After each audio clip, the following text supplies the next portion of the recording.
तुम्ही मराठ्यांचे असल्यामुळे तुम्हाला मराठी बोला ना, गुळगुळ करू नका.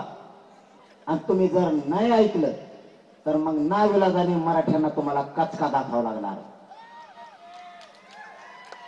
कारण तुम्ही आमचे जरी असाल, तुम्हाला जर विनंती कळत नसली तर मग नाविलाजाने मराठ्यांना तुम्हाला उपचार तुमच्यावर करावे लागणार आहे.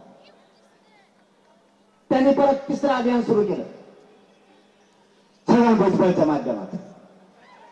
ते सगळं येड्या दुन्याचं, सगळ्या दुन्याचं, पागल टोकऱ्याचं त्याला समितीचा अध्यक्ष केलंय. माहित झालं तुम्हाला?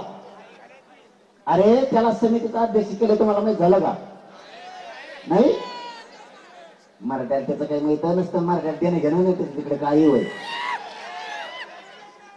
जेवढे घोटाळे बोगस करता येते त्या बोगस समितीचा राष्ट्रीय अध्यक्ष केले त्याने.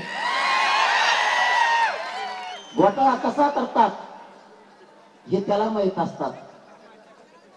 बोगस समितीचा अध्यक्ष, बोगस आरक्षण खाणारा छगन भुजबळ, 16% वरचं बोगस आरक्षण खाणारा छगन भुजबळ. काल परवा दिवशी बी काही बोगस जाती आत घातल्या. आता 2-3 जाती घातल्यात. या 2 दिवसात आपल्याला समिती, आयोग, आपल्याला लिखापडी, अभ्यास, वाचन, तर आरक्षण यांनी काल 2-3 जाती घातल्या. कोणाकोणाला माहिती? इमानदारी सांगा बरं. झोपा, नुसतं झोपा, काहीच माहित नाही तुम्हाला. माझ्या डोक्यात दगड घालता का? उभं वाटोळ केलं यांनी. 16% आरक्षण डोळ्या देखता गेलं आपण. आताही मराठा आणि कुणबी एक असताना देत नाहीये. मराठा समाज मागास सिद्ध झाला, मागास सिद्ध झाला तरी 50%चं आता आरक्षण नाही दिलं.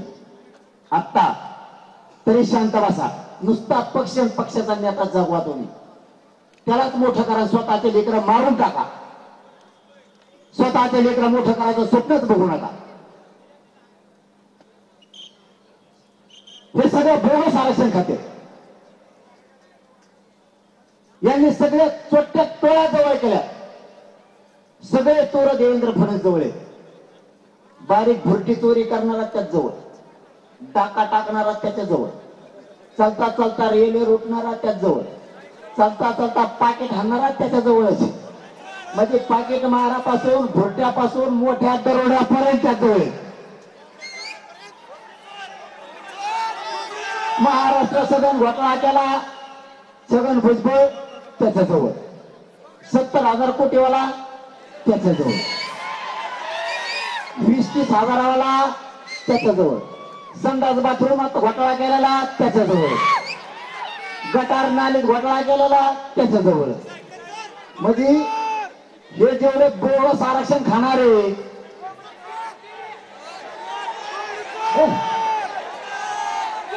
आपण नाही बा कोणाचं नाव घे. आपण टप्प्यात आला की राईट कार्यक्रम करतो. कसल्याचं नाव नाही घेत आपण. ज्याची गिनतीच मराठ्याच्या डायरेक्ट नाही त्याचं नावच मी घेत नाही. त्यांची वळवळ काय असते तर त्याला कळालेली आहे. मराठ्यांच्या नादी लागल्यावर काय होतं? मनोज जरांगेच्या म्हणत नाही मी कवाच. मराठ्यांच्या नादी लागल्यावर काय होतं बा हे कचका कळालेला आहे सगळ्याला. बोगस आरक्षण खाणारे हे, आणि या बोगस समितीचा अध्यक्ष त्यो छगन भुजबळ, मुकादम टोळे मुकादम त्यो. आणि त्याने 50 गोळा केले तर ते महाविरोधात बोलत. अरे तुम्ही एक माय बापावर एक विचार करा. अरे मी केलंय का इतक्या महाविरोधात बोलत आहेत? तुटून पडले. बरं ते झालं. तिसरी टोळी तयार केली.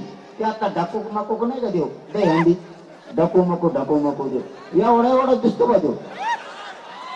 एवढाच आहे. मग आता जवळ भाग्याला माझ्या गुडघ्याचं वाटीलाच लागत होता गाडी. डोंगाडावर पॅन्ट फाटलेले, ठिगळ शिवलेली ती पॅन्ट आणि ती ढाकू नको तेव काही तर म्हणला मला.